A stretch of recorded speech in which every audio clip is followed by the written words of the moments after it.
Death வேலி அமெரிக்காவில் நவேடா மாகாணத்துக்கும் California மாகாணத்துக்கும் நடுவில் சுமாராக ஒரு 7800 ஸ்கொயர் கிலோமீட்டரை பரப்பளவாக கொண்டு 1994 டெத் வேலி நேஷ்னல் பார்க்குன்னு சொல்லி பேர் மாற்றப்பட்ட இந்த டெத் வேலி இடத்துல மனுஷனுங்களால் வாழ முடியாத ஒரு சூழலை கொண்ட ஒரு இடம். 322 கிலோமீட்டர் ஸ்கொயர் கிலோமீட்டர் தூரத்துக்கு கண்ணுக்கு தெரிஞ்ச அளவுக்கு உங்களுக்கு உப்பால் மேலே மூடப்பட்ட ஒரு சர்ஃபேஸை கொண்ட ஒரு இடம், தரைதளத்தை கொண்ட ஒரு இடம். இது பார்க்குறதுக்கு பிரமிப்பாக இருந்தாலும் வாழ தகுதி அற்ற ஒரு சூழ்நிலையை கொண்ட ஒரு இடம் தான் இது.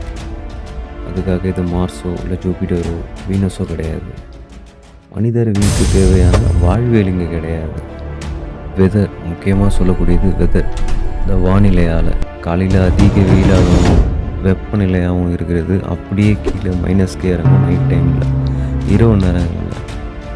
இது மட்டும் இல்லாமல் நிறைய விசித்திரமான விஷயங்கள். மணல் குன்றுகள் சுற்று வட்டாரத்தில் கண்ணுக்கு தெரிஞ்ச அளவுக்கு வெறும் உப்புகளாக இருக்கிறது, அதிபயங்கரமான காற்று அடிக்கிறது, உணவு தட்டுப்பாடு, செல்ஃபோனுக்கு டவர் கிடையாது. இன்கேஸ் ஆஃப் எமர்ஜென்சினா கூட நீங்கள் ஹாஸ்பிட்டலுக்கு போனோன்னா 2 மணினா 2.5 மணி நேரம் ட்ராவல் பண்ணணும்.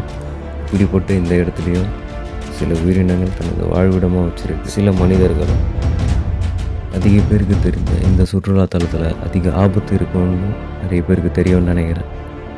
அந்த ஆபத்தில் இருந்து எப்படி தப்பிக்கிறது, எப்படி வாழ்கிறதுன்னு இதை ஒட்டி வாழ்ந்த டிம்பிஷா இன மக்கள், இண்டிஜினியஸாக இந்த இடத்த தாயகமாக கொண்ட அந்த மக்களுக்கு தெரியும்.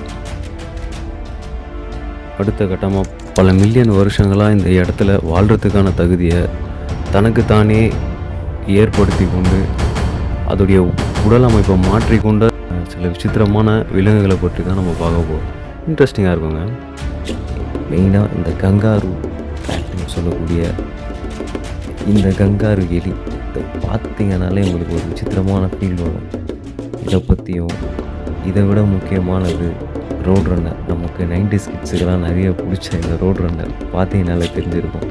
ஒரு வீடியோக்களில் இதை பற்றி தான் நம்ம பார்க்க போகிறோம்.